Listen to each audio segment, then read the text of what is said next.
So in a turn of events that no one ever saw coming, this community, which is entirely not about hating cops, but is entirely and solely about the First Amendment and civil rights, is celebrating the conviction of Roy Oliver. Now, I personally don't give two shits about Roy Oliver. I don't care that he is or was a police officer. I do care that justice is done, and so I'm happy that justice is done. But the only reason why I'm bringing this up is because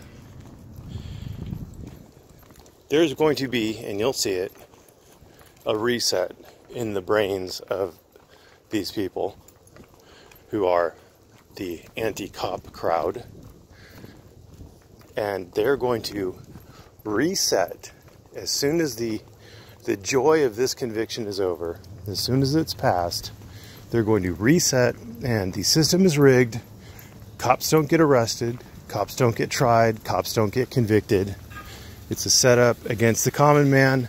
The common man doesn't have as many protections as the police do, and etc., etc. Now, of course, those of us grounded in reality realize that police get charged and convicted just like regular people if they do something horribly, terribly wrong. The officer that shot the black guy in the back in the park in, what was that, South Carolina, I think it was? He was tried and convicted. The officer in the Bay Area who shot Oscar something or the other in the BART station, he got tried and convicted. There are lots of instances of cops getting tried and convicted, and by lots I mean statistically insignificant amounts of police officers get charged and convicted because most shootings are justified. And good morning. And because most shootings are justified, and a significant portion of the rest that charges are brought on, the cops are acquitted of. But just remember that there's a significant portion of charges against non-cops where the non-cops are acquitted. That's a big stick, dude. I don't think you want that stick. That's real big. So anyway, it does fly in the face of the prevailing Freeman-esque narrative that the system is out to get you, and the system doesn't correct itself. And, oh, hey, wait a minute, let's think about this. That police officer was paid by the government, and the prosecutor was paid by the government, and the judge was paid by the government. Doesn't that mean that they're all on the same side? Doesn't that mean they're all on the same team? Huh, guys? Doesn't it? Can you see how stupid that is now? It's pretty stupid. So, that's my point on that. Speaking of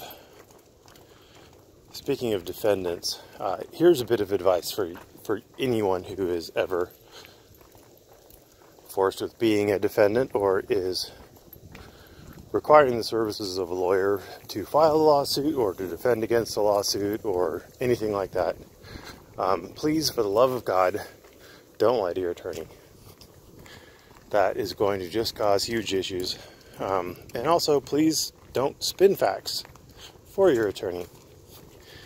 Your attorney's job isn't to lie for you. Your attorney's job is to spin the facts in your favor, to minimize the facts that go against your position, and to enhance or maximize the facts that are supporting your position. And things get a little weird if you lie to your attorney, or if you spin the facts ahead of time, because the opposing party is also going to be talking to their attorney.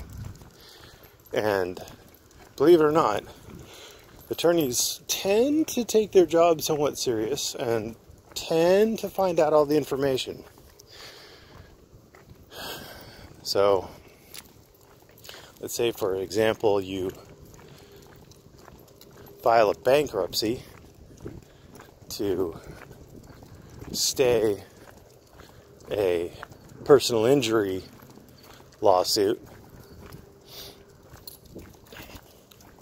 One fun thing that's going to happen is that the trustee is going to want to know all of your assets and is going to file a motion to dismiss your lawsuit or to dismiss your bankruptcy if you don't disclose your assets. And creditors will know about assets. It's weird, it's fun, but what I'm trying to say is be honest with your attorney, be upfront. Your attorney isn't going to hide anything, but your attorney may be able to assist you in changing the perception of things.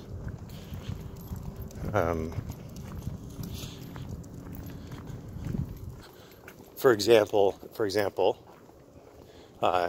if your parents have given you $20,000, did they give it to you as a gift or a loan? No, they probably gave it to you as a gift because they're your parents and they love you. But sometimes it's more helpful for that to be a loan for a lot of reasons.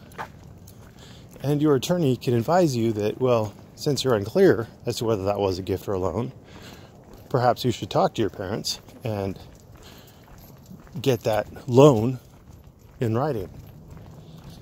If it is a loan, of course. And next thing you know, your client has a written document evidencing a loan. And there you go. Good times. Now, is that, can that be attacked?